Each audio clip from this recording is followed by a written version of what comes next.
Alvin ISD School Boundary Advisory Committee has been charged with establishing school boundary attendance zones for the 2014-15 school year. We hope this video will provide a bit of insight into their charge, their guiding principles, and the considerations that go into making these critical decisions.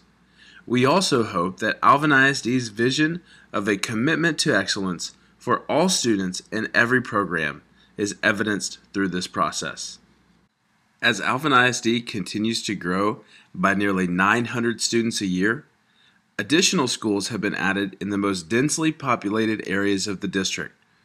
In the Shadow Creek area, Alvin ISD has added Merrick Elementary, Wilder Elementary, York Elementary, and the district's 15th elementary is scheduled to open at the southeast corner of County Road 59 in Kirby for the 2014-15 school year.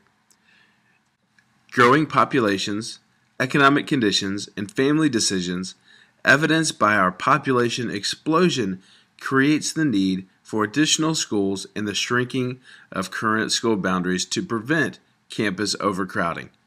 As new campuses are built, such as elementary number 15, a new boundary must be created, and surrounding campuses which are prone to overcrowding must be provided relief. In other words, the population density in the Merrick, York, and Wilder attendance zones necessitated the need to build Elementary 15 in its current location. A group of Alvin ISD stakeholders, including parents and the principal from every campus that may have been impacted, joined together to form the School Boundary Advisory Committee.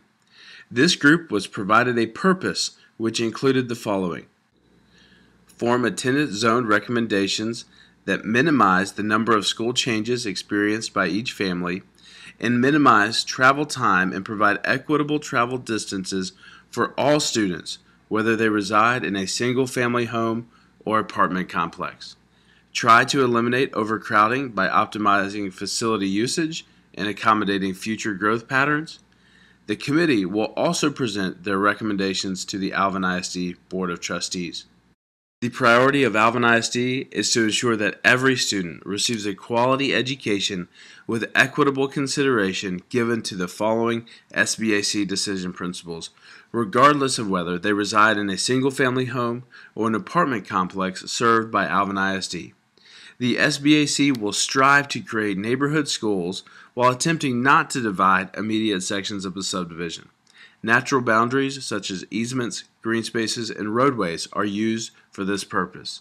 Future growth projections as well as current campus capacities are taken into consideration, and the pursuit of socioeconomic equity is considered in light of the factors above.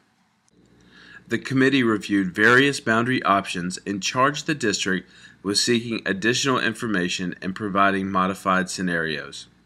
Following the SBAC committee meeting on January 14th, the committee collectively selected an option. However, Alvin ISD staff members were asked to explore a few modifications to the scenario. During the meeting on January 20th, the committee unanimously selected a recommendation as they felt it adhered most closely to the SBAC purpose and SBAC decision principles. As you can see, hard red lines identify the current 2013-14 boundaries. The SBAC proposed zones are indicated by the colored shading.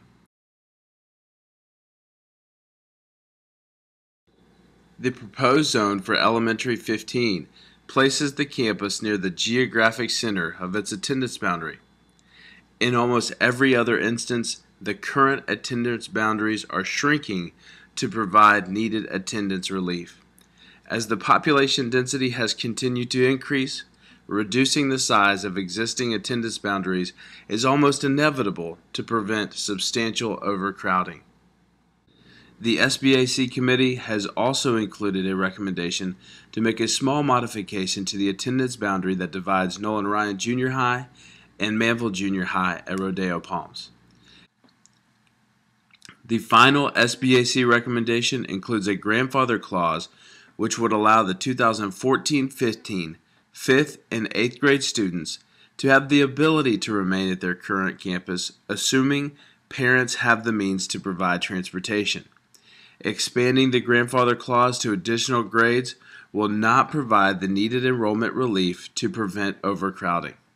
The SBAC will host a public forum at 7 p.m. on Monday, February 10th in the Manville Junior High at Rodeo Palms cafeteria. Community members will have the opportunity to review the SBAC recommendations, ask questions, and share feedback. The SBAC will review feedback at a follow-up committee meeting prior to bringing a recommendation to the Alvin ISD Board of Trustees during the March 4th Alvin ISD Board meeting.